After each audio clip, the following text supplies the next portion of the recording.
Okay, here we go. It is January 13th, second call of the year of 2022. And 2022 has been interesting. It's been highly productive on one side and not so much on the other. Yeah. But it's all a matter of focusing on what's important. And that was just one of the things I've kind of switched gears and taken a little time out of other things. So anyway, I'll get back with the program.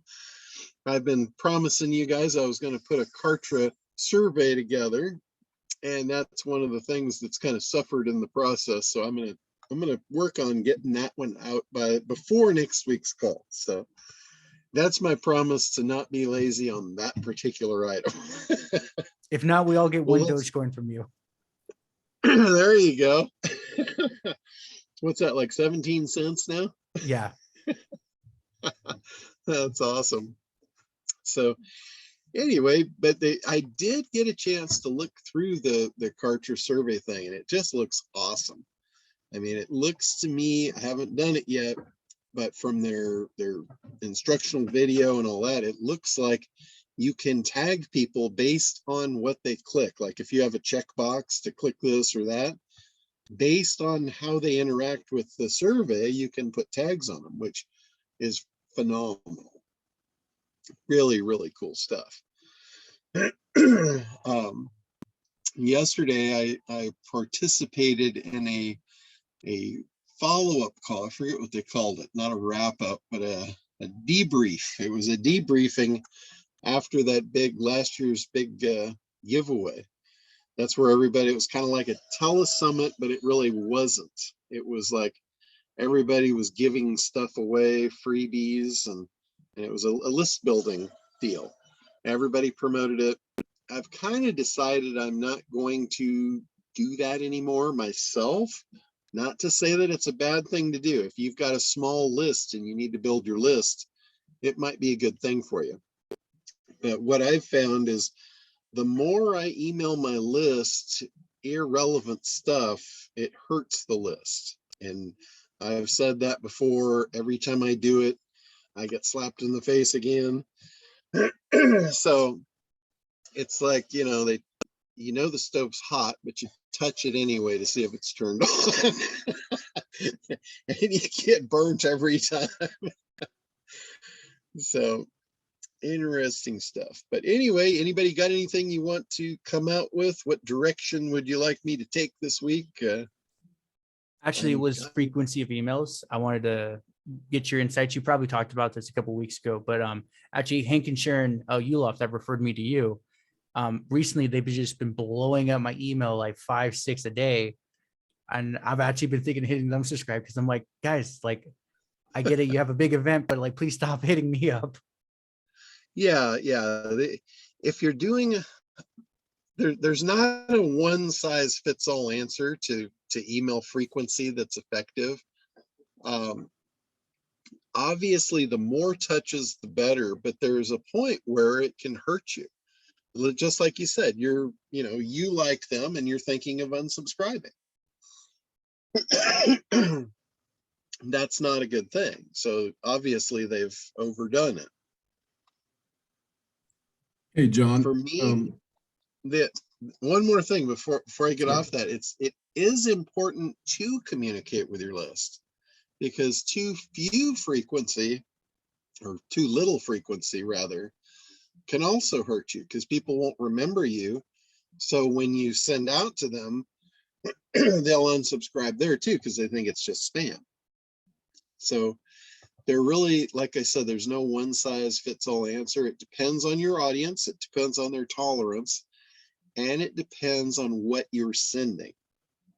If you're sending good things that they would want, I'd encourage it. Excuse me. If you're sending things in a sequence, like let's say, I'll use the woman that did the maternity dress for an instance, or for an example rather. You know what she needs for the next 18 years. right? And you know every step of the way. So to send out an email once a month, twice a month, maybe 3 times a month with something new and something different and something that that person is very likely to need or want or need to know about, that I think is highly valuable. You need to provide value always. You can't just continue to send like, hey, buy this, buy that. There's value in that to a point, but that gets overdone really quickly. So like for instance, another instance or example is if every time you send an email and your person on the other end opens it up and it's like, hey, here's something you guys ought to really do. And then they do it and they get benefit from it. That is going to make them want to open your next email, right? Versus when they just open it and it's the same thing and same thing. And a lot of times emails will get ignored that way. And I do this, like my weekly call is a perfect example of that. It's, for the most part, it's the same thing. It's just reminding you that there's the call on Thursday. So if I put something in that email that's important or an update or something that you should know, I know you're not going to see it because you'd probably just see the subject. You're like, oh, got it. Okay, Thursday, I'm on. You don't even open the email. But if I've got something in there that I want you to see or you need to see, I always make sure that I plug it in the subject line. So that's how I do that to stand out. I'm like, this email needs to get read. It needs to stand out. So that's all, the stuff around email. There's no right or wrong. It just depends on what you're doing and who you're doing it with as to how often you should hit them. Frank Kern, I love the guy's marketing, but I ignore his emails now because I just get too many of them. I don't even open them. I just delete them. And they're always a good read because his writing style is awesome. He writes like he's writing to a friend that he's talking to in a bar. If you read his email, you feel like, hey, he's writing me a personal email every time. Never do you read one of his emails and it seems like it's just, a letter to the masses. You always feel like he's talking directly to you. And if you can do that, that's really powerful. So, okay, Randy, you had something there. I cut you off. No, you didn't cut me off. I was just speaking out and probably shouldn't have. No worries. I'm ADHD. I'm high definition, 88. Anyhow, see, I can't even get it out. I'm high definition ADD. Anyhow, HDTV is what you are. Yeah, all that. But I fight every day to hold it down unless I'm on stage or something.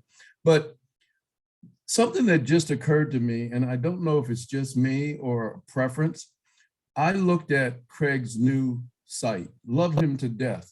But one of the things that I wanted to ask is, I know it's under development, but what bugs me, and it's bugging me about somebody I love them to death, but every time you go there, if you're going to go to a website often, it seems to me that you wouldn't want every time you go there, the first thing is a pop-up. And I'm wondering, why does that bother me? Because I've been going there recently, just in the last few days, to look at some things, and to me, it's like a nuisance. Yeah. And so I know that doesn't have anything to do with the email, but it's kind of related, because if you get too many emails, like Josh was saying, that can be a nuisance and a turnoff. And you might miss something that you actually would want to check out. Like, I'm probably not going to go to Craig's website that often because I don't want to see that popping up in my face. And I just wonder if that's just me or something that I just discovered. No, pop-ups in general are a pain in the ass. It's not a good user experience. And Craig has a new best friend now. I don't know who the guy is, but he's talked him into redeveloping his website. And I've looked, and everything I've looked at is like, oh God, I would not do that. And that's a perfect example. Mhm. He's got one of the cardinal rules at the very top of the website. You know, I heard him the other day when he was on his call. I think it was Tuesday, and he said, "Yeah," he goes, "I want this other thing above the fold." And here he's got two menu bars. One menu bar is just for social media. That is like a cardinal sin to put social media logos at the top of your website. You do not want to promote people to leave your website for any reason. You know, Yeah, it's important to put the social media buttons in, but in the footer. So if they want them, they can go down there and get them. Mhm. But at the top, you're screaming call to action, go see me on social media. That is just the most ridiculous thing I've ever heard of. Yeah, I And hadn't I've even been thought telling of that. people out for years. Yeah, I hadn't even thought of that one because I can't get past the pop-up. It's like you want social media to pull people to your website, not the other way around. If you send somebody to social media to sign up for your Facebook or whatever, they're going to do that. That's going to be the first second of their experience, and then they're going to get called out to something else, and they're going to be off to somewhere else, and you've lost them. That is not what that is the most horrible conversion I can imagine. You Can want to I? try and grab them over in that circus and take them to a safe spot. You know, in like dating, you don't get a girl and ask her to go to some loud place with a bunch of people. You go to the loud place and you ask her, hey, let's go for coffee. Let's get out of here. It's funny you said that because I was just listening to a old Teddy Pendergrass song, and the title of the song is "Come On Go With Me," and he was in a group at a party and he was isolating her, and she looked good to him, so he said, "Would you mind going with me?" To, like you said, get away from that competition. Exactly. Yeah, it's exactly, and I've said this, I don't know how many times, but it keeps relating in almost every situation. If you do things that you would do in the real world that work and you repeat them online, guess what? They'll work like magic. Got it. But if you go against the grain, it's going to do this. You're going to have the same result. Online or offline, we are people and we are the same people, whether we're online or offline. So if you're trying to interact with people, you're going to get the same result. Don't do stuff that you wouldn't normally do in the real world. I heard a question on Craig's thing and I was biting my tongue. I wanted to jump out and do that, but I didn't want to like step on his toes or anything. And I don't remember exactly what it was, but I think you might have posed the question of pricing, of like showing price on your website, stuff like that. Yeah, I did. And, you know, again, back to the real world. You don't walk onto a car lot and ask the person how much is the car, or you might, but they're not going to give you a number. They're going to show you the benefits. They're going to build the value before they reveal the price. And it's the same thing online. Mhm. If you reveal a high ticket item price online before you've built the value, you just killed the deal. Yeah. You know, so it's the same thing. If you think everything you do in your online marketing, if you ask yourself, would I do this in the real world? And if I did, how would it work? You would solve a lot of your own problems instantly. Got it. Instantly. Thanks. So that's a really good practice. Just ask yourself, would I do this in the real world? And if I did, how do I think it would work? So in other words, what you're saying is, ask yourself, what would Randy do? Yeah. Or what would Josh do? Exactly. You're looking at real world things. You know what works in the real world. If you don't, go out and look, you'll see it real quick. And there's a reason. People do things because they get a certain result. It's like if you touch the fire, you get burnt, so you don't touch it again. If you tell the person, like a salesperson, if they blurt out the price and the person says, oh, thanks, that's all I wanted, and they walk away, they just touched the fire and they got burnt. They're not going to keep doing that unless they just like to be burned. Yeah, it's good insight. Thank you. So it's like there's processes at play all over, all around you. There's good salespeople in every aspect of life. All you have to do, and this is NLP, was built on this principle, is modeling. You model what works and it will work for you. It's Tony Robbins built his whole concept on that. He says, if you want what somebody else has, you have to do what they do. It's modeling. It's, the whole NLP world is built around modeling for communication to get results. And, in business, if you're really smart or like me, if you're really lazy, you're not going to go and do all that work to try and figure out what works. You're going to model somebody. You're going to look at somebody, see what they do, see why they do it, see if it makes sense. Ask yourself, if I did this in the real world, would it work? And, how would it work out for me? And then you don't have to recreate the wheel. So Roger's very asking few a question. instances would you ever have to recreate the wheel. The wheels, there is a gazillion wheels turning all around us. All you have to do is go and look. So, Roger, did you have? He's muted. Check Yeah. the chat. He typed a question in the chat. Oh, okay. Let me take a look here. Oh, there's a lot of questions in the chat. Okay, you want to omit pricing until you build value, but you need to have pricing if you don't typically initiate personal communication. It's the same thing. Well, let me finish the question. So how you balance the need to omit pricing until value is built versus show pricing so you can able a person. Okay, so I'm not saying that you never show the price. You just don't show the price until the value is built. So on the online space, a perfect example of this is a webinar. You invite someone to a webinar. You grab their attention with a big idea. You get them focused on an outcome that they really want, and you invite them to the webinar, right? This is the same thing as a car lot.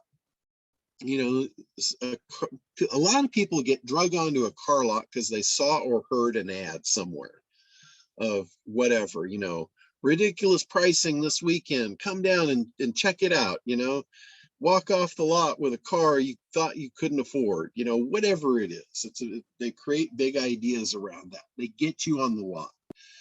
Now that you're on the lot, they're not going to just throw the price out until they built the value.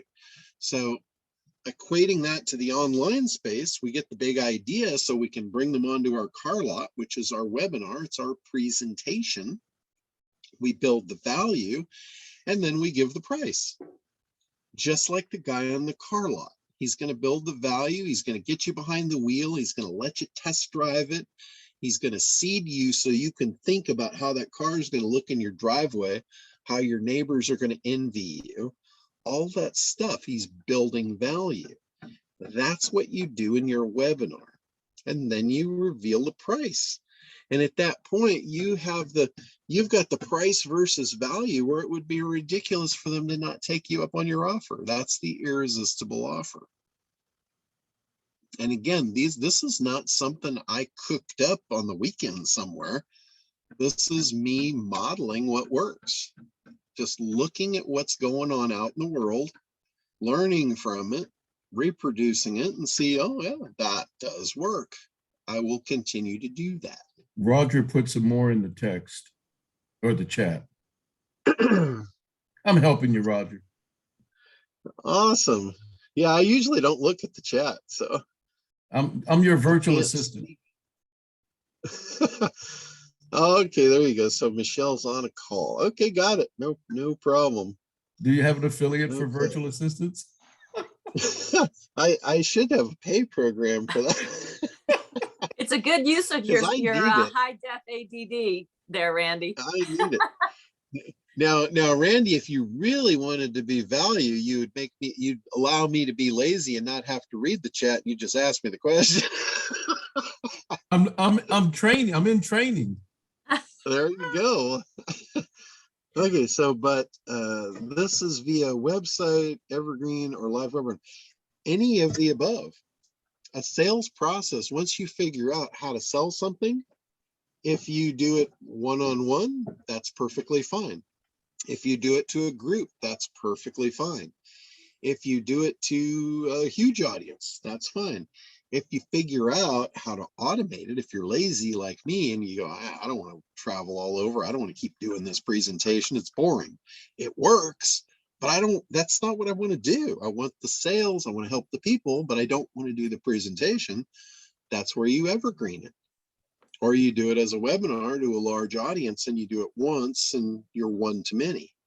So a sales process, like I said, it doesn't matter if you're one-on-one or 1 to 1,000. If the process works and the conversion works, that's what's going to happen. You're going to get those conversion numbers even if you scale up. So as entrepreneurs, we all want to grow our business, right? We're in business to make as much as we can, as fast as we can, for as long as we can. So automating, in my opinion, for me, that's the way to go. It always has been. One to many, the way to go, always has been. Because I'm just lazy as shit. Always keeps coming back to that. I hope I've not given you guys a bad impression of me. Not at all. It's just a goal for us to achieve. Yeah. My goal in life, be as lazy as possible. I want to be lazy like John. That's true. Oh man. And my brother was like, he was like my leader in this because his level of laziness makes me look like a go-getter. And I learned a lot from him because he was really, really sharp. He was a great salesperson. He could sell anything to anybody and loved to do it. And I learned a lot from him over the years. And what I learned from him is the smarter you are, and smart and diabolical are on the edge of a thin line. And he crossed both sides of it in many, many cases. But he was smart enough to be able to get things done with almost no effort. And I call that lazy. It's not really lazy, it's just smart. It's a smart way to live your life. Maximum output for minimum input. And it's an entrepreneur. It's the American way. It's what we all want. It's what we all dream of. And the image of the flag flying, it's freedom. That's how you get it. It's just like everything else. It's easier said than done. It seems simple, but hard to implement. Oh, there she is. Can we make noise now? Yes, now I can make noise finally. All right. Hey, Michelle. Roger was having trouble there with I think he's a screamer.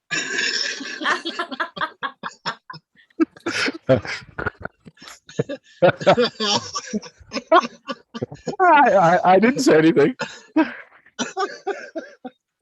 That's classic.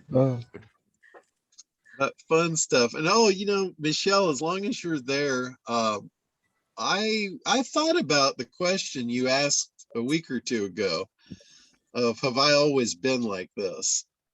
And I thought about that after the call. I'm like, maybe I misrepresented there because I probably really wasn't. I mean, there was a time when I was hungry and I was, doing stuff more aggressively and all that. And I think it related to like if somebody leaves you and how do you feel about it and all that. And yeah, I may have misrepresented a little bit there. I haven't. You're right. I am on a different level now. It took me a long time to get here. but yeah, I wasn't quite as nice about it at some point in the game. So, Hey, John, Josh has his hand up. He's had it up for a while. okay, Josh, you, you're Randy. up next. Randy, you are a great Randy? VA. Yay, Oh, the Michelle's Bitcoin's here. on its way. He's our guy here today. He's the, what do you call a person that helps you with the boat, John? He's the wingman? deckhand. Yeah. I was gonna First say mate. co-pilot, but that's not the right analogy. So I had a question. It relates to the topic of bringing value in the pricing. So Okay. this coach that came on my show, he like did a 3-call follow-up thing, and it was cool and all, but at the end he like each call he got more and more predatorial, but only because of your call I realized what he was doing, and it was just it really put a bad taste in my mouth. And still 2 weeks later I'm like, I don't want to talk to him, because I knew exactly what he was like.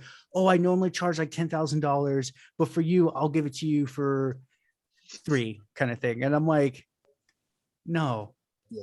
Like that, you know, my financial situation, I'm growing to get out of this situation, but you're saying just pay you essentially like $4,000 I don't have. And he's like, oh, just take a loan out on your house. I'm like, Oh, that's just one of those I wanted to ask you, is like, is that a tactic to just fear monger them into sales, or should you be more Well, like genuine and like, if I can help you, okay, great. If not, here's the reality. There is a point where that works. So there is that process in the real world that works, and you can model it.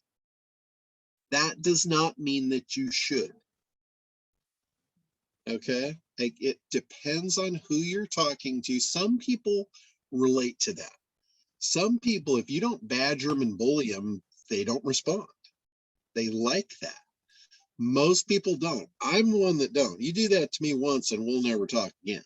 right. Right? If a salesperson treats me like that, they'll get one shot and then we're done.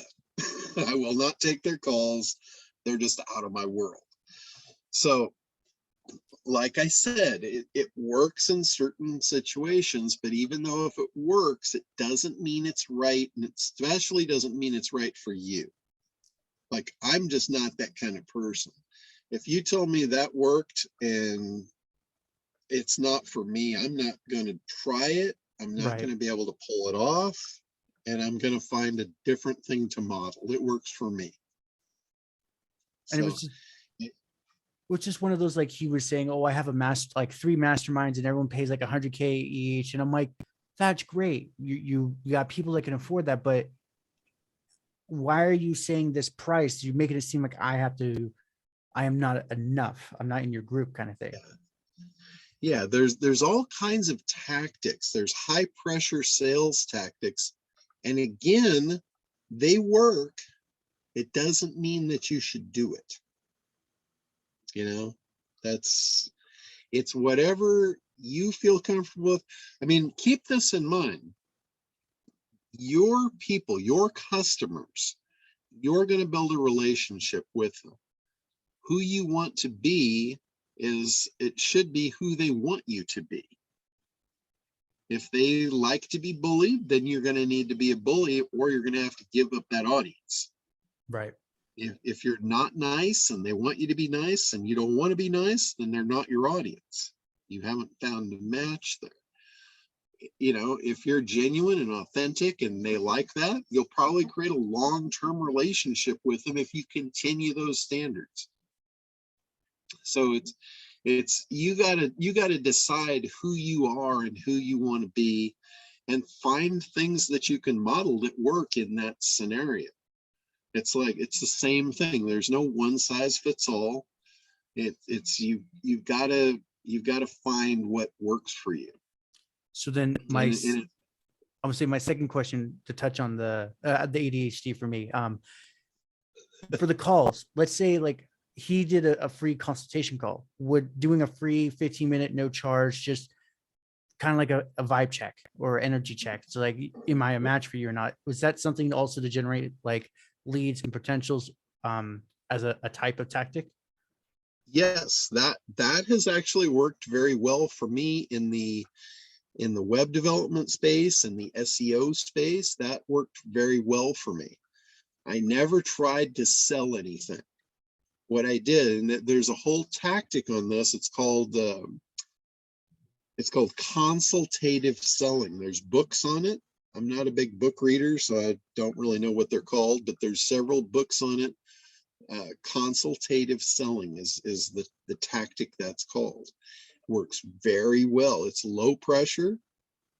I used it a lot. In fact, you see it on my website, on my front page. It's a free 15-minute consult or website evaluation, you know, whatever it happens to be at this given point. And it's a 15-minute, it's free. There's no obligation. It's not geared towards selling anything. It's getting me on the phone, letting me look at what you're doing and make recommendations.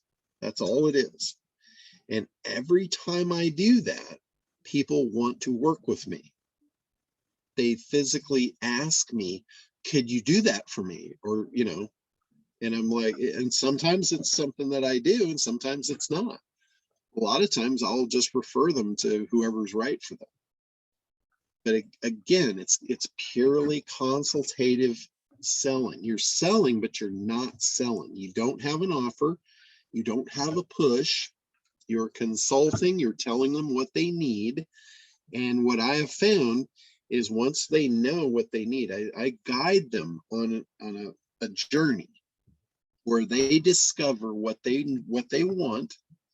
And then they ask me if I can provide it or if I know where to get it. And for me, I love that kind of sale. That is my favorite kind of sale, when it's coming in versus going out. It's the difference. I use that example in my sales presentations. I talk about cold calling. Everybody hates cold calling. It's outbound calling. It's a horrible experience. I've only met a couple of people in my life that like doing it, and they're very social. They just like to talk to people. They love to just smile and dial. Me, if you told me that I had to get up every morning and smile and dial for 8 hours, I wouldn't get out of bed. I'd like, oh no, I can't live in that world. That's just beyond my comprehension. But the opposite, and this is what I use in the sales presentation, I say, you know, this is smile and dial. This is what most people do. I prefer to pick up the phone and take orders. And how you get that, here's how I create demand and desire for the thing. I say how you get that is with a good converting marketing campaign. And now I take them out of that, and it's like a claim. You know, I've made a claim, now I've got to back it up. And I back it up with a question. I said, think about this. When was the last time you saw a salesperson in McDonald's? They don't have salespeople, they have order takers. And they are able to do that because their marketing is so good. Their marketing drives people in, creates demand and desire. They walk through the door. They're not asking, what burger should I buy? They're placing an order. They already know what they want. They saw the picture on TV. The marketing worked. You don't have McDonald's smiling and dialing to get you in to sell you a burger, right? Their marketing worked. Again, take that and model it. Create demand and desire, and then take orders instead of smiling and dialing. I hate smile and dial. So again, that's an example of me finding a model that worked for me, and I use it. I've used it for a long time. Plus you can smell it too when you pass by. And you can tell the difference between In-N-Out and McDonald's and Carl's Jr. by smell. Yeah, they all have that marketing behind them, you know. They're marketing machines. It's awesome. So if you can get people to line up for your stuff and not have to sell them, have them just place orders with you, that would be a great thing for your business. And that's what an automated marketing campaign can do. So John, You know, like, John, you have a presentation, and I'm guessing it's your call it the Evergreen where it's a general presentation and you kind of deliver it in general. And by the end of the time that you've spent there, and I only experienced this when I had you on my webinar, by the time you got to the end, I think it was 2 or 3 of my clients who I had already told about, or who I had already mentioned your name to, they started to do work with you right away. And we knew they needed a website, but the presentation walked them right into having the confidence to say, I'm going to do this right now. And they would have drugged their feet if they hadn't seen this presentation. It would have been another 3 or 4 months before I convinced them to spend the money to go for it. Yeah. And was I high pressure at all? Nope. In fact, it was actually fun to hear and be educated by you in a really easygoing fashion. And so anybody that wants to see John's presentation, I think that's really important for us as a learning tool for how to do that. Yeah, and I just do that naturally. I've been doing it for so long with so many different things. It's the way I've always sold anything. It's because that was my brother. My brother could sell shit like you wouldn't believe. He had no problem with it. It was like, for me, I said he has no shame. He will ask for the order right out of the gate and keep asking until he gets it. And I'm like, that just makes my skin crawl off me. So what I do is I just show up, be helpful, and they ask me, can you do this? What would it take? I love that. That's my favorite part of sales. Is not really sales, it's taking an order. And these clients, and I've got more coming your way down the road, but I think for the group to understand that when you have a connection like John, and I'm using webinars as an example because I find that I'm enjoying doing them, so I'm doing more this year. But I just started last year, but it was something that I thought I was nervous about, and I ended up loving it. But when you have somebody like a John presenting, what that does is that increases your value by virtue of having a guest like John on. So people see you as the go-to person because you have now increased your authority and they see that, oh, so it's really important, I think, and to have some other guests coming on this year that are going to do the same thing for me. That's part of your branding and part of getting out there and being known and so forth. And all it can do is just add value to you. So having somebody like Craig, John, Katie Temple this past year, who's an Emmy Award-winning broadcaster out of San Diego, she came on, and all that did was just add value to what I have to offer. And so consider having John on if you guys are doing anything like that. Yeah, it's I'll get that payment later, John. That's awesome. But whatever you're doing, you guys have heard me talk about this. Like, the big idea is your attention grabber on the front of your marketing campaign. That there's no wavering in that. You have to grab someone's attention. So the big idea is step 1. Step 2 is create demand and desire. And that couples right in with step 3, which is eliminate objections. So what you can do, one of the ways you can create demand and desire is by eliminating the objections. If you can list out what every objection someone might have to this purchase, and you go to work in your presentation eliminating those objections, that builds demand and desire. Because just the process of eliminating an objection, remember, it goes like this. You make a claim contrary to their belief. If they have a belief of saying no to your offer, that's an objection. And every objection is based on a belief. They have a core belief in them. Doesn't matter if it's right or wrong, it's there. You have to deal with it. Otherwise, you're not going to make a sale. So if you make a claim, remember the reversal of an objection is claim proof benefit. That's the formula. So you make a claim contrary to whatever their belief is. Sometimes their belief is just, I can't do it. I've tried it before. It doesn't work for me. I can't do it. So your claim might be, you can do it. You know, that could be your claim. The claim by itself will go off them like water off a duck. They're not going to believe it. They already don't believe it. They believe what they believe, which is they can't do it. Now the proof, claim proof benefit.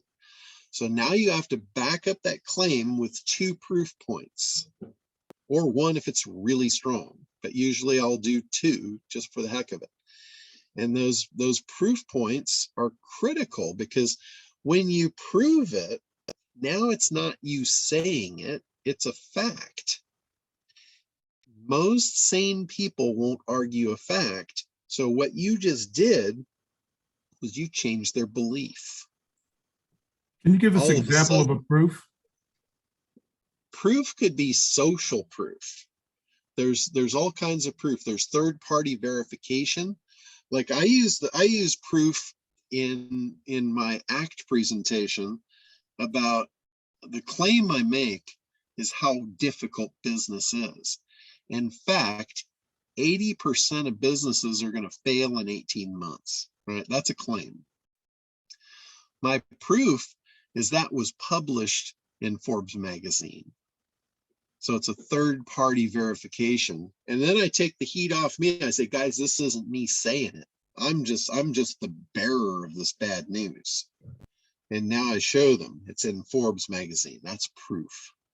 Third-party verification is a perfect proof partner. The other thing that you can use is verification of that proof. And here's how I do that. I say, in fact, Forbes magazine says 80%. But in fact, Tony Robbins, who is a big business coach in the business world, he's got a lot of validity to what he says. He says it's even worse. He says if you will allow it to drag on long enough, 96% will fail. And he says if you're going to fail, you want to fail fast. You don't want to spend 10 years figuring out you're going to fail. Because at that point, you'll not only be broke, you'll be broken. Broke's easy to fix. Broken, not so much. So we don't want your spirit broken. If you're trying to be an entrepreneur and you're trying to be successful, we do not want to break that spirit. So if you're going to fail, you want to fail fast. Fail in the first month. Get it out of the way and get on to something going to be good. Right? Fail 10 times. You know? And you'd be better off to fail 10 times 1 month at a time, have 10 failures in 1 year, and find the thing that's going to work, instead of dragging out that first failure for 10 years, right? He's compressing time. He's saying, let's succeed and let's do it fast. So you see how I'm tying third-party verification. That's not me just saying, hey, business is hard, right? Because if I just told you that, you're like, yeah, that's his opinion. Well, I just turned it into a fact by using third-party verification. You can use endorsements. You can use social proof, which is a lot of people doing it. This is one of the reasons why people will put the little ticker on their website that so-and-so just bought this. 3 minutes ago, so-and-so bought this.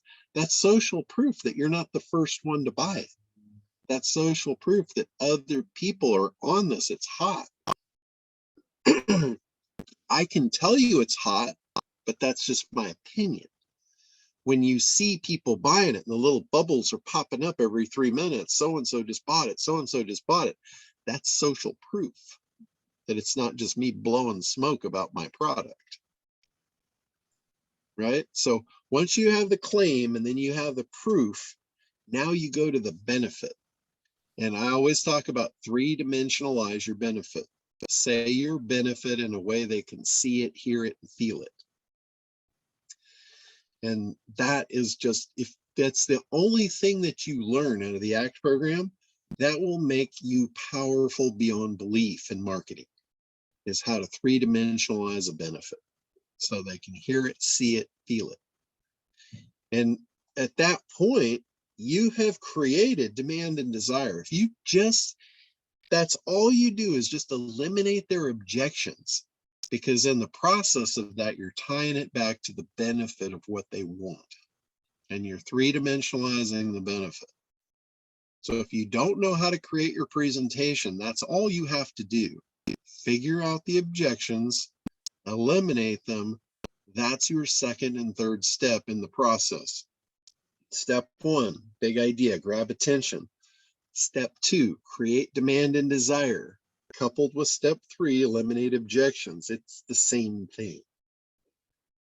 You know, you can lead with talking about benefits. You can lead with, you know, tying them to their outcomes, all of that stuff. But ultimately, you're going to have to eliminate the objections, and you have a secondary chance there to build those benefits. So you can wrap those first and second one in together. And then at that point, once someone has got desire for something and the objections are out of the way, that's when you offer them. That's when you present your irresistible offer.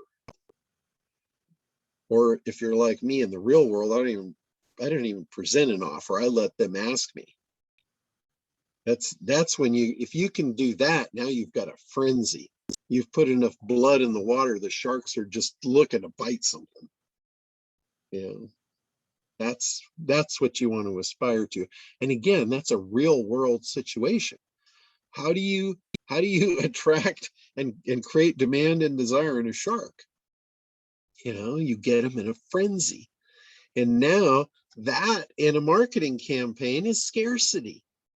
The sharks are frenzying because they don't want to miss out, right? It's a basic instinct, and it exists in us too. So again, it's all real world shit that plugs into a marketing campaign very nicely. And it works. If you see something that works in the real world, I guarantee it, you can use it in business to your advantage. So I just got a side question. Does Kartra have a thing where it says someone so purchased a couple of minutes ago pop up? Where would that be? That would be on a website or during a webinar presentation. It's like a little ticker that bubbles in the bottom. It's a widget. There's several companies that make these things, and they're cool. I've never used them personally. I've never really needed that, but I see it all the time, and I can see, wow, you know, that's effective. I can see how that would be effective. Personally, myself, I know it can be manipulated, so I think it's bullshit. When I see it on somebody's website, that's not proof to me, because I know that's just an algorithmic program that, you know, anybody can plug in how many times you want this thing to pop up. So, but it is an example of social proof. So I have a couple of questions, website questions. Okay. What is PHP? PHP is it's a type of a protocol. I don't know the exact what it means, what the abbreviation is, but it's like HTML. You're probably familiar with HTML. It's a programming language. PHP is very similar to that, but it's dynamic, and it interacts with a database basically. Okay. So the reason I asked that. Oh, sorry. It's a programming code that interacts with other stuff, whereas HTML is just static. Okay. HTML just does one thing by itself. It doesn't interact with anything. Okay. So if we see that pop up in our dashboard, is that something we should contact you about? Pops up where? It popped up in the dashboard and saying that it's out of date. Oh, PHP. Okay. Yeah, WordPress is a perfect example. WordPress is built on PHP, not HTML. Okay. All right. Because WordPress operates in PHP because it interacts with the database. Okay. So the other question is, when you have a WordPress site and you go to load media, is there a limit on how big the media can be to be loaded? In other words, whether it's a document that's a PDF, like a booklet, and or a video, is there a certain size that, okay, you've got enough, we can't take anymore? There is, like when if you're using WordPress and you're trying to upload documents, WordPress has a file in the back end that makes it work. It's called PHP-INI. PHP.ini is the file that regulates that. And PHP-INI file, it's basically the initiation file for WordPress. When WordPress starts up, it says, okay, here's all your parameters and guidelines to abide by. And one of the lines in the code is file size. So you can adjust the file size in the PHP-INI file. Okay.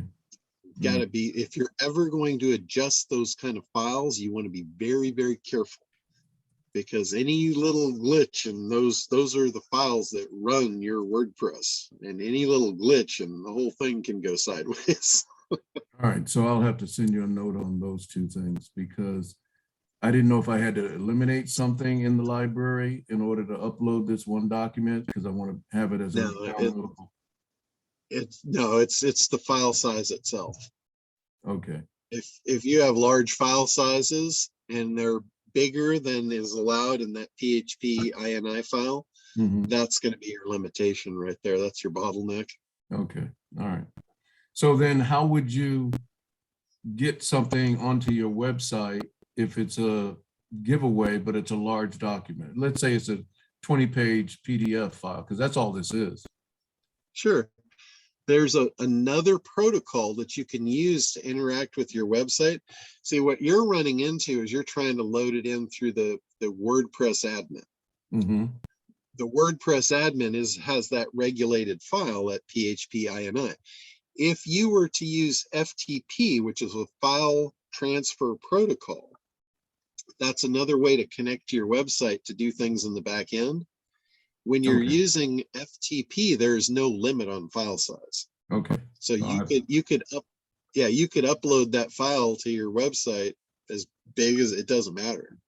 I've loaded massive files using FTP. Okay. Well, I'll send you those questions. Thanks. Yeah, and that stuff I can do that for you too. If you run into problems, I'm happy to do that for you. That's the benefit of me as your web host. I can do all that stuff.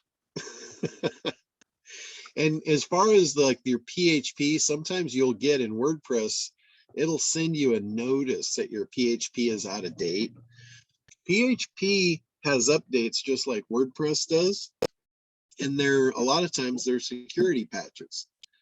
The problem is sometimes you can't update the PHP to the most recent version, because sometimes your website has older modules, older plugins, and they're not compatible with the newest, latest, and greatest. So sometimes you have to kind of wait till they catch up. But like Jim's had that problem. Sometimes a couple of websites, he's contacted me and said, hey, can you put the latest PHP? And I do, and then it breaks the site. So then I've got to back it off. I've got to go back to a PHP level that the site will still run. And later, as modules get updated and stuff, then we can advance it forward. But sometimes you can't have everything on the latest and greatest because they're not compatible. Yeah, Sally. Sorry. So John, if you design the site, can you keep it where, can you move it along so that the site design never gets so outdated that the PHP is happens like what you just said, you update it and it crashes the site? Can you do once a year, a once a year tune up, or is that you know what I mean? Well, we always do that. Every time, all my customers, every time I log into their sites for whatever to do maintenance or whatever, I always update all their plugins and all that stuff. It doesn't have anything to do with the look or the design of your site. It's just the back end functionality. So it's like the engine that's running everything. So if Randy's on, you're his host master, you would do that because you're hosting. So like he got the PHP announcement, so you just have to tweak it, right? Yeah. If he just sends me an email, what I'll do, I'll put it up to the latest and greatest. If the site doesn't break, we're good to go. If the site breaks, then I back it down to the last one and the last one until I get it to where it's got the latest one that will work for him. And sometimes it'll take the site offline for a little while in the process. You know, if we're on a version that's not working, the site's down. So until I can reinstall the next one and figure out which one it's going to take, the site might be down for, you know, a half hour or so. That's not bad. And that's not a problem because I have a part-time job as virtual assistant. So if it's down an hour, what the heck? Exactly. Oh. So Cool I have stuff. another minor question. Is there a way to get hold of Dwayne Light? Because I think I may need a lawyer.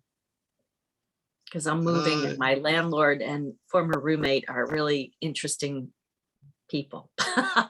Sure, yeah. If you send me an email, I'll send you his email address. Okay, I don't know that he's an attorney. right. I think just he figured helps I'd talk to them. attorneys. Yeah. Well, Yeah. I just figured, I was trying to think because my friend said, do you know any lawyers? And I was like, oh my God, who do I know who could help me? And then I thought of Dwayne and I figured I'd just ask you. I was hoping he was Yeah, going to be on here. He might be able to refer you for sure, because that's the world he lives in. Yeah, exactly. So it's got to be like real estate type of thing. But anyway, everybody pray for me, send love, because it's just, you know, I was recently told that I'm a slumlord's dream because I'm nice, I'm understanding, I'm patient, I'm kind, I take good care of the place. And every time they made an excuse about fixing stuff, I didn't like. So, and I read all the details up, and apparently you're supposed to write a letter and put it in like to the landlord. So I didn't know all that. Anyway, I've got a very expensive crash course of learning in the last 2 weeks Yeah. about, oh my goodness. So, you know, Well, shoot me an email and to remind me, and I'll send you his email and see if he can help you. yeah, thank you. This is why people have always said being a nice guy, you finish last, but I don't want to adopt that, but I want to be a smart person. So that's that. Anyway, yeah, okay, good. I'll email you that, John. Thank you. Okay, cool. Anybody else before we wrap up here? That was good to have some hosting. It was good to have some hosting questions there. Keep me on my toes. Richard has a question. His hand's up. Richard, go ahead. With Woody. Oh, Woody. Yeah, he says she's in mine, so. All Hey, right, Johnny, Woody, what do you got? Can is you there hear a me, way you John? can have Barbara or someone send my calls, send my invites to Woody at woodybladman.com. I don't get any of your attachments. They're going to some weird place. Okay, well, yeah, send me an email, and then that always reminds me. All right. And what about the bots? I've been off a couple of calls. Do you do a lowdown on the bots and investing and all that, or what? For crypto. I haven't really done that on this call. I think I'm going to set up a separate call for that, because it does, a lot of people on here wouldn't be interested in that. I don't want to like try and jam stuff down people's throats. Well, you could take a but I poll. will- Who's interested? I am.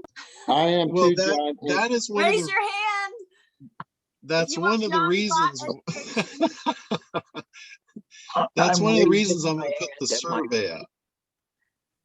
I just raised your Yeah, hand. I'm going to put the survey out, and then anybody that responds to the survey, that they're interested in that, I will send an invite out and do that. It's very exciting stuff. I mean, I'm doing it and I can't believe it's awesome. But, it's well outside, this particular call and subject matter. So I definitely Well, let want me, to let honor me that. know whenever it's happening. Okay.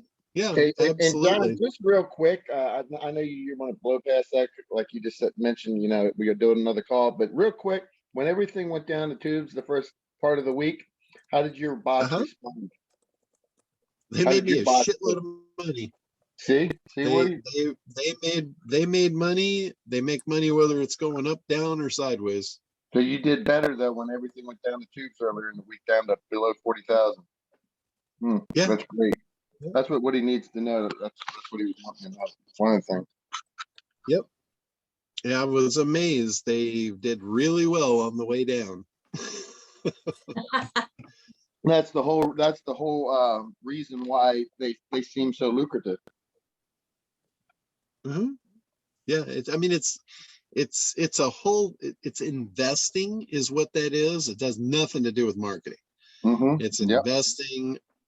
I'm a little hesitant to even do that because that's not my background. That's not my thing, but I'm happy to share what I'm doing for anybody that wants to know. That's great. So, Well, let me know Roger. whenever you want to do that. Well, he's call. gonna shoot that email. He's gonna shoot a survey to you. Hey, John, can you I'll hear have me? Woody Hello. when we get off of here, John, send you an email so you know where to send that survey, or your people do. Okay. Perfect. Yeah, Richard. Okay, you're next up, Richard. Can you Then hear we'll me let okay? Roger. Can you hear Yep. me okay? Okay, great. Yep, coming through. I was well, let's just put it this way. I had some very expensive amnesia, I guess, because I've been following you for a long time. And that wonderful video I showed you that I put together, I wanted to put it up on YouTube and run some ads too. And as soon as I set it up and set up my campaigns in Google Ads, they immediately suspended my account and I'll never be able to advertise with Google Ads again.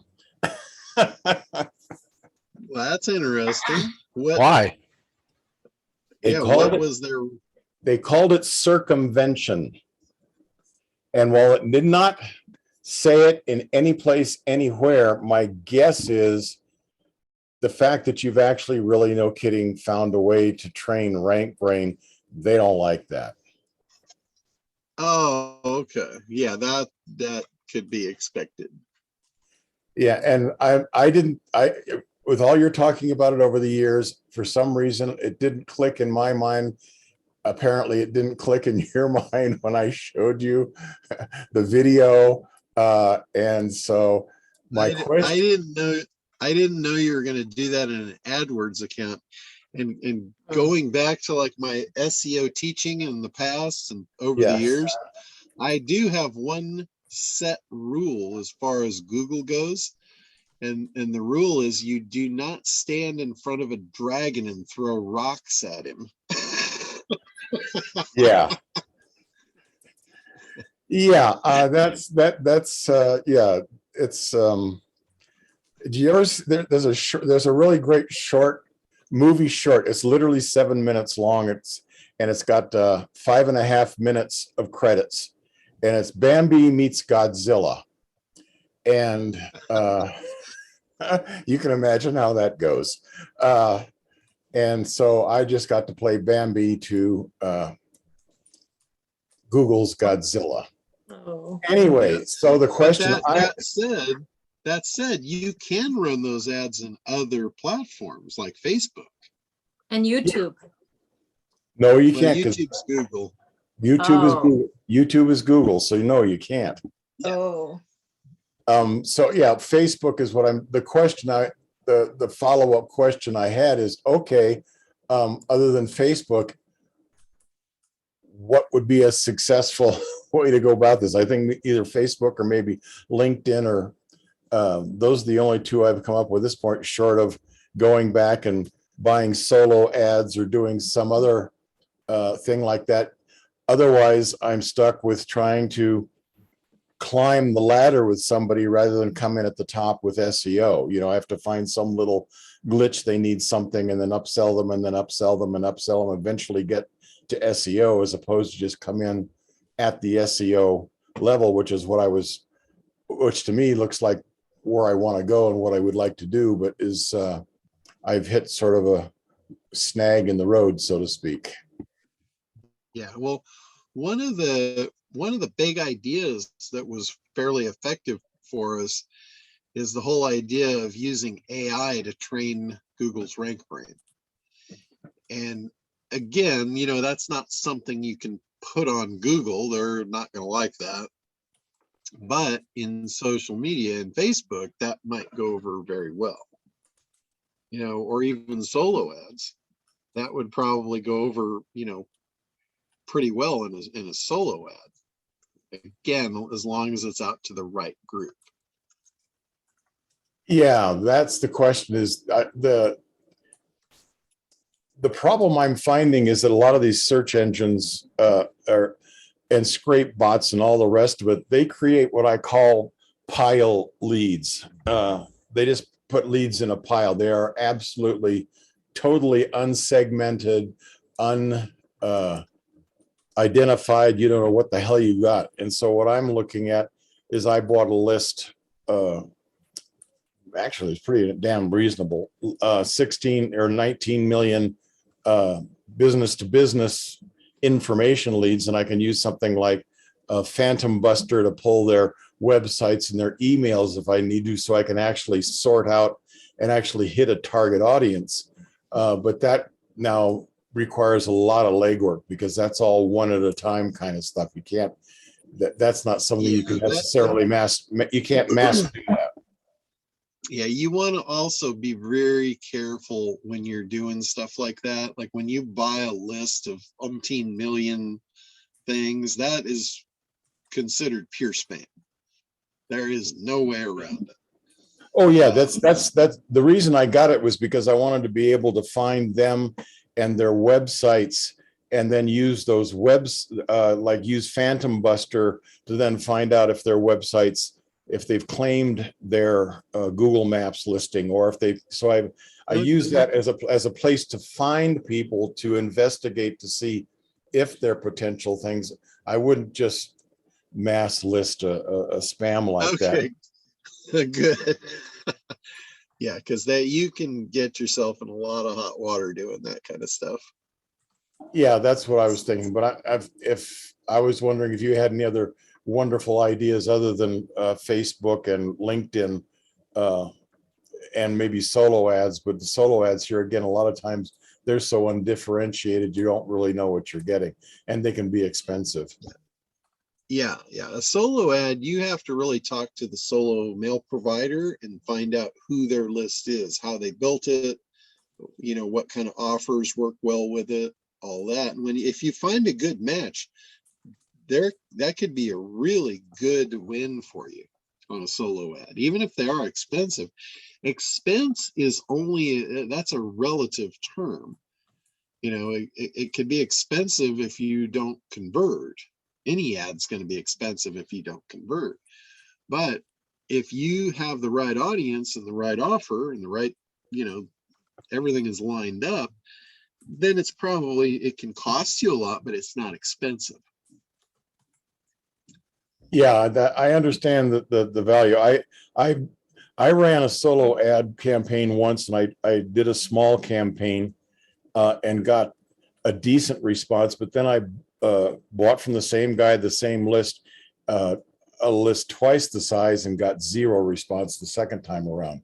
So yeah, with solo ads, I am really skeptical with them in terms of what you can actually reasonably expect. And the truth of the matter is, they're not giving you their buyers list. Well, yeah, that could definitely be true. That's for sure.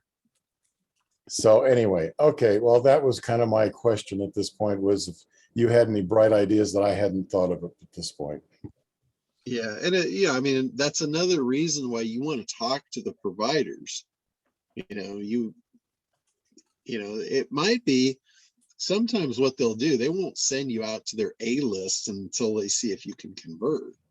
If they send you out to, their B lists and you have lousy conversion, they might not want to send you to their A list. Oh, well, that,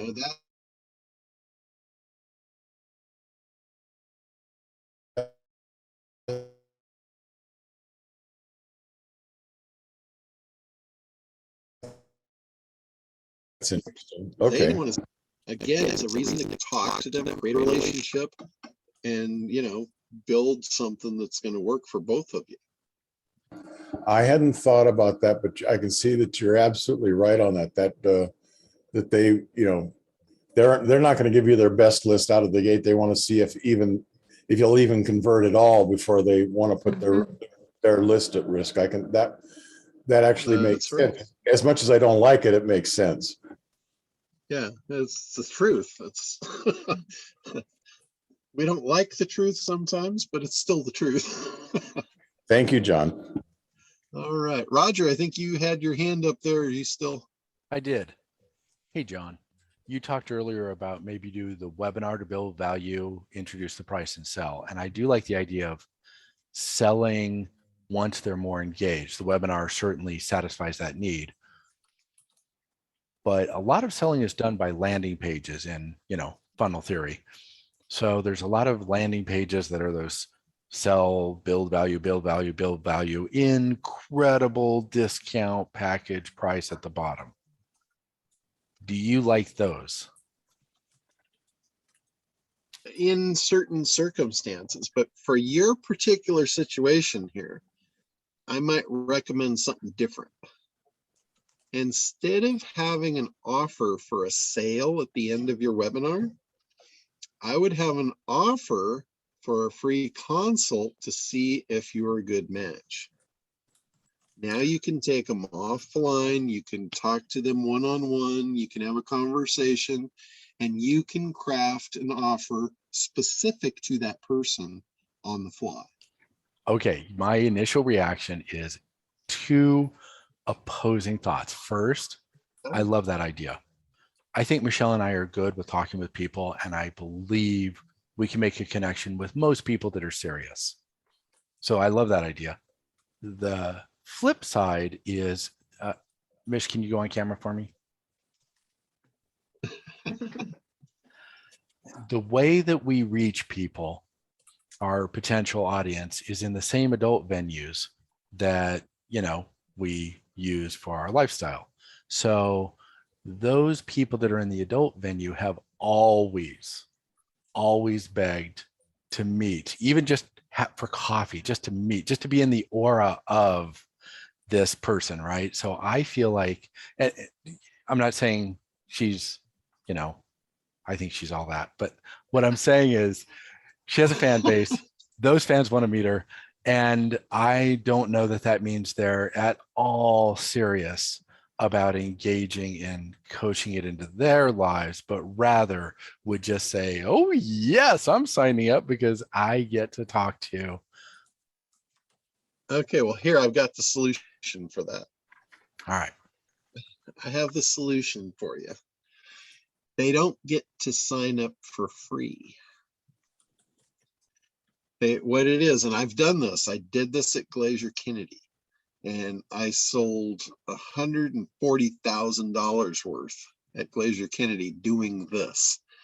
I didn't actually sell them the program. It was a deposit. I said, you have to put a deposit down if you want to work with me. And that is going to get you a 15-minute consultation with me. And we're going to figure out the right program for you. And if we decide it's good for both of us, that deposit will go toward your program. If either one of us, for any reason, decide that this is not right, then I just hand it back to you. And then you get a free 15-minute consultation. And you believe that will be enough of a filter that the people... Yeah, because the ones that are just the jack-offs, they're not going to put their credit card up. It will metaphorically and literally. Yeah. Yeah, exactly. Yes. I mentioned as a descriptor. Skin in the game, skin in the game. And by the way, right? that's Interesting. not the other half of that. The envisioned other half is not part of what she and I have ever participated in. It's not Yeah, and not our I didn't mean it that not way. our I wheelhouse. was No, I understand. describing a particular type of person. Right. Exactly. I see how it could get taken. But that is a big part I- of, we have to funnel filter quite a bit to make sure that we're getting. Yeah. Well, having them put their credit card in is a pretty good fence to have them jump over. Okay, I love that.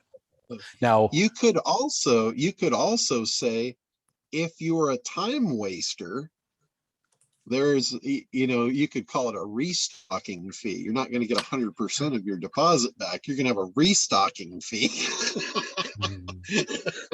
of 25% or whatever. There's I mean, John, if you tell isn't me that what when- you're up against, I'm very creative in fixing things. Yeah, John, I've heard you say in this type of a situation, that's when you go into, this may not be for you if, and you list 3 things so that you tell people straight up front, if you do this, this, and this, then you don't get your money back. Like, you know what I mean? Like, so it's like, you forfeit really the deposit. not hardcore cut, guillotine, but it makes people aware of your boundaries. You're setting healthy business boundaries. Yeah, I mean, you could get creative and do stuff like, you could say, hey, this is a cleaning deposit. We feel like we're gonna have to clean the sheets after talking to you. God.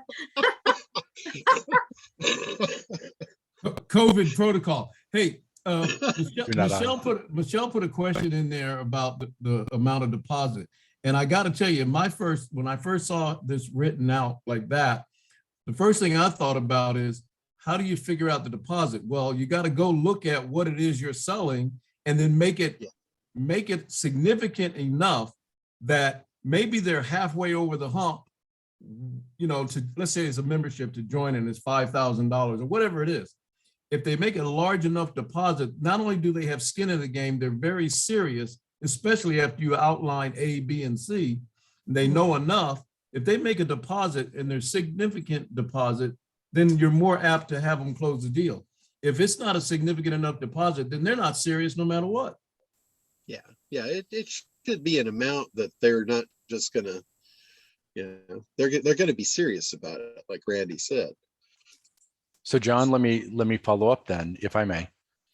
The Craig, when he does his boot camp, he charges for the boot camp, unless you're already in his mastermind, varying fees, right? And then at the end, he sells his mastermind directly. And another member of the mastermind says she does it differently. What she does is sell a 6-week course. She thinks of it as a get to know you course, where if you mesh over the 6 weeks, she'll consider you for a very high-end 5-figure coaching program that she has. Now, we haven't set our pricing, but we have a 12-month structured plan where it's guided, right? And a separate, more loose 12-month mastermind with some one-on-one consultation built in.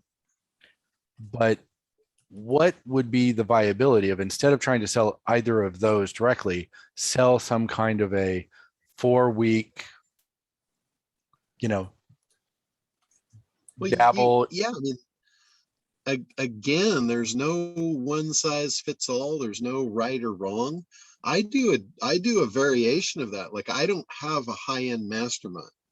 What I have is I have an apprentice program, and it's not just open to anybody. It's by invite, and I'm particular about who I'll take into it, because they have to be a right fit. I have to make sure that I'm going to be able to provide value to this person. And and if they're like, I've turned a couple of people away after taking them. I've just said, this isn't doing either one of us any good. If they're going to be combative and they're not going to take advice and they're just going to want to argue, I got better shit to do. You know, I don't need the money. I got better stuff to do. If I can provide value and it's good for both of us, I'm happy to do it. You know, but like in Craig's, anybody with the money is in. I won't do that. I don't want I don't want that. So then, John, let me ask you one other thing, and that is for the larger dollar masterminds, I know two different people who they offer unlimited calls, unlimited consulting calls for their top tier mastermind level. And they say that they have both have said separately that they had previously limited the number of calls, like a certain number of calls per month. And they found everybody felt urgent rush at the end of the month to place those calls and get their value. Whereas if it's unlimited, they find that hardly anybody ever calls them, like they can't get people to use it. Yeah, there's definitely some logic to that. Again, it's like you're modeling. So when you look at what's really working and you find something that you like, you model it. There's no right or wrong. There's no one size fits all. It's whatever you're doing in your particular thing. Try and find something else that's working similarly and model it. You just like that. I just want to provide a little bit of feedback, then I'll yield to Woody. And that is in saying, why don't you sell a consultation and have them put a deposit on it, then we can specify, and the interaction will be, as Ali said, a boundary driven business discussion, right? Mm-hmm. That one consultation will show us whether they have a propensity to adhere or not. And then that will cue us as to whether we think they would be, similarly boundary blurring if we had the program where they could do the calls, ongoing. So that is a great filter method. Yeah. Yeah. And the only thing that you would do with that is you wouldn't say it's a free consultation. It is, you would have to pose it as, this is a deposit to work with us. Yes, I misspoke. You're going to get a free consultation first, where we're going to decide if we're right. If we're not, you're just going to get your deposit back. If we are, and you decide to move forward, it's just going to go toward your program. Yes. Either way, they don't lose. It's a risk reversal on their part. So no reason not to do it. But it will eliminate the guys you were talking about that you didn't want. That'll kick them to the curb.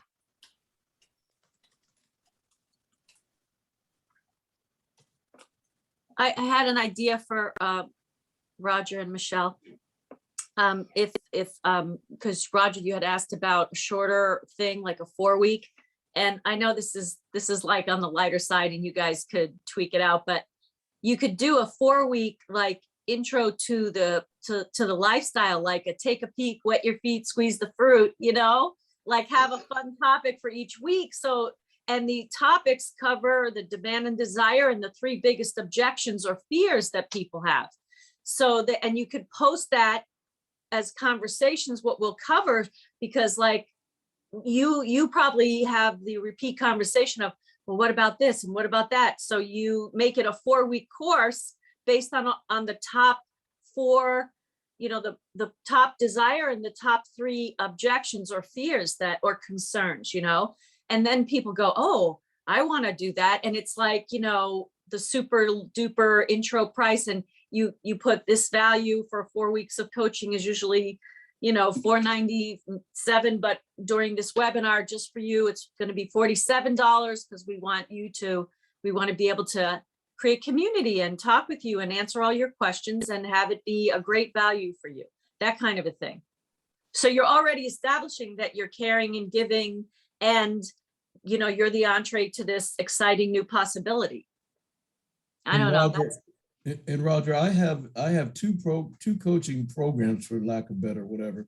And one of them has limited calls, and the unlimited calls is the higher end program.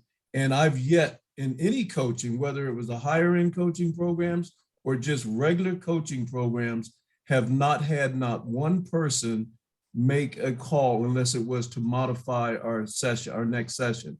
So just to get a call, just to be getting a call, it doesn't happen, because if you make yourself available enough in general, most questions can wait till the next time or the next session or whatever. That is a So- great point. And yet it's the ability to call them, to feel like you have backup, that sells it, because that's why I like these masterminds, is I have access to somebody. Yeah, And there's a everybody- lot of people. There's a lot of people. I mean, I've been selling this type of stuff for a long time. And a lot of times people buy it just for the insurance to have it. They rarely use it. So don't ever be afraid to, put that out there and offer unlimited, because very few people will use it. In your case, they may call once at 3 a.m. because they have a serious question. That's actually what I would expect. All right, guys, I'm going to go ahead and wrap it up here with. Oh, Woody, I'm sorry, I took Woody's time. I know Woody had a Woody, you question. have something else? Yeah, nice shirt. What was your question, Woody? I said you have a nice shirt. Oh, okay, cool. All right, yeah, let me know when you schedule that Zoom about the bots or whatever. He's gonna see you. Yeah, I will specifically send you a message in Messenger, because I know we are connected there. So just so you don't miss it. John, before we get off this call, I wanted to apologize to Richard. My name's also Richard, and Woody's on my phone right now. So when they said Richard has his hand up, we didn't mean to jump your spot in line. We thought he was just looking at my name, Richard. So sorry, Richard. It's all good. It's all good. No disrespect intended. Come on, John. I don't want you to do the survey. I want my one Dogecoin. I have a closing Alright. question. Okay, go ahead. Who's going to Craig's event in Dallas? Not me. Just 2, 3. Okay, Got a All right. few. got a few. 'Cause I'd be like to hear the feedback on it when you get back in middle February. I got way too much appointments on my schedule to leave LA and Orange County. But thank you. And for those who are interested, my account went 4x this morning on my trading, my YouTube channel. So that could be a way of looking into making extra income. But at 4x in 30 days, over 30 days, 35 days. So we'll see how it progresses. But I enjoyed. I would enjoy some feedback from you guys. Look at the channel and see what I got. I need title. I need title suggestions, and I need background. It's like it's it's pretty bad. But I got some views. But I would love the group to please look at my Gregory Santana trading and give me some feedback. All right, thank you. You drop a link in the description, the chat, so we can head Okay. over. Sure, thank you. All right. And thank you all for being on here. Great topics. Good stuff. We'll be on regular time next week. So until then, everybody have fun doing what you're doing. Bye, Captain. Thanks, See you John. next week.